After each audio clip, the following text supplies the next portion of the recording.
Okay, here we have it. Favorite sneaker of all time versus an updated version, a 2025 version. Now, today's episode is not all about just this sneaker. It's more about the Air Max 90. Is it back? Are they finally giving us colorways we actually want to see? Will there be collabs on the horizon from Pata, for example? Who knows? But yeah, today's more of a chilled out review, more of a conversation, because for me, just like a lot of you, the Air Max 90, in my opinion, it doesn't get the love it should do. You know, the legacy it has, the impact, the way everyone has at least one pair in their collection. I probably see this the most though in retail stores. That's maybe what's held this sneaker back, like a lot of shoes, maybe the TNs, 95s. If they go away for a certain amount of time, it gives us a chance to miss them. And I think that's what happened with the Air Max 1. Air Max BW, like we have been screaming for that shoe to come back and it's nowhere to be seen. But colorways like this though, that's where it gets more people interested in the shoe. Whether it is a retro to an OG colorway, like the 2020, infrared colorway, just gets people more invested in the silhouette. Whether you're new to the shoe, whether you've been collecting the shoe for donkey's years, we need things like that, collabs, OG colorways, twists on OG colorways as well. Anyways, I've been waffling too much in the intro. Today's episode though is mainly about the carbon fiber Air Max 90 infrared. So let's talk.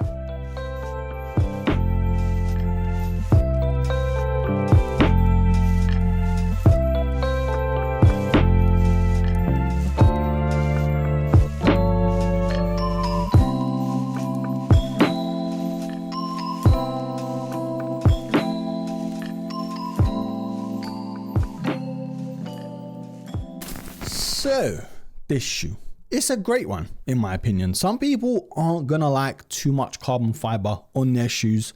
I do get it. However, how they've done it, I really do like it. The different shades of infrared, carbon fiber, mostly on the underlays, and that lovely nubuck on the overlays. Yeah, we are gonna talk about it, don't worry. First though, we're gonna start off with the box. And no, nothing too exciting. It's the red standard Nike box that we've been getting for ages at this point. But the product sticker though, it reads Nike Air Max 90 Premium and the official colorway is black, photon dust and cool gray. So I've had this sneaker now for I think a couple weeks at this point. If you have seen the unboxing, you know how I feel about it already.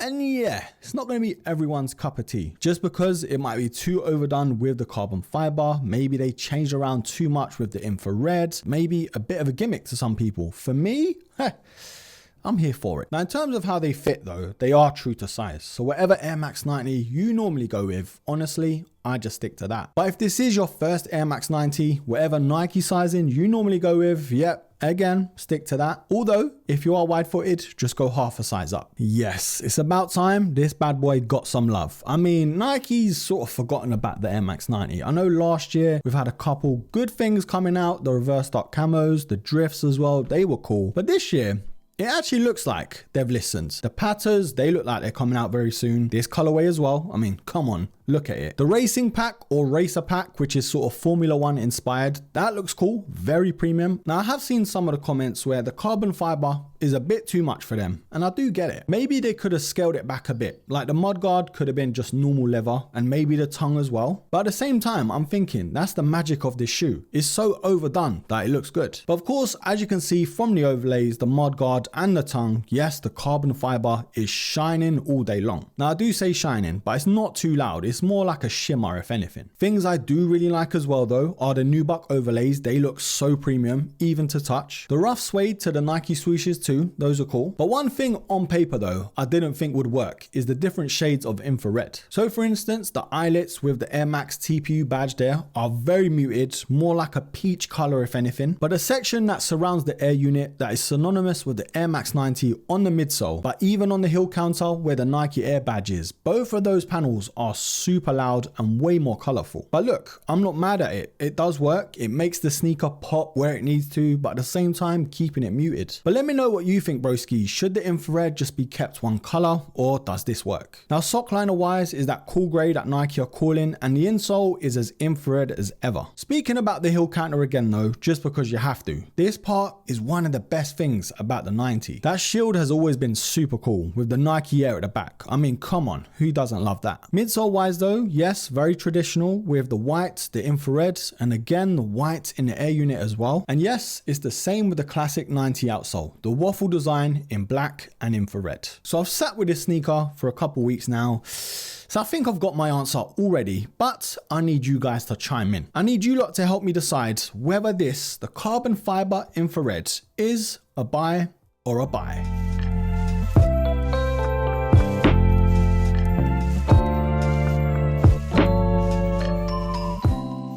Okay, so let's go back and talk about the Air Max 90s for just a second, just a little bit more. Now, for me, the 90 infrared is my favorite shoe ever. It was one of the sneakers that got me into collecting in the first place. Way back when I was a kid and I had a hairline, believe it or not, the Air Max 90 infrareds, they spoke to me. Every time I saw that shoe, I was like, wow, I was mesmerized. But let's go back to the carbon fiber 90s. Now, as much as this sneaker is a loud shoe, and I mean, come on, carbon fiber with infrared, yeah, you have to admit it. But at the same time, I don't know why these are so damn wearable. Like, you could pull off a lot of outfits with this shoe, like khaki, camouflage, wear black with them even, light colors too because of the infrared. So even though it's a bit of a loud shoe, it's a very versatile one as well. And even though it's a GR, these are defo turning heads. I mean, the infrared pops on this shoe. Like, come on, they are gonna be breaking some necks. And yeah, I'm going to be biased again because the 90 infrared for me is goated. But I mean, even non-Air Max 90 heads, they can appreciate this shoe, you know? But look, I can be here until my hairline grows back, and that would be never, but still, I could be here all day. The carbon fiber 90s, for me, the infrared, it just does it for me every single time. So you know where I'm going with this one? It is indeed an absolute buy. But let me know your thoughts down below. Is the Air Max 90 carbon infrared a bit too overdone? Is this a sneaker you're looking to pick up, or is this an absolute miss? Broskis, broskis, broskis. The Air Max 90 infrared, man. In my eyes, these can do no wrong. Give me all the infrared on an Air Max 90. Let me know your thoughts down below. Everything you can think of, just hit me up, bruh. And yeah, do all that good stuff for me, please, broskis. Like, comment, share, subscribe. And yes, until the next episode, take care. I can't get to the lens, but yeah.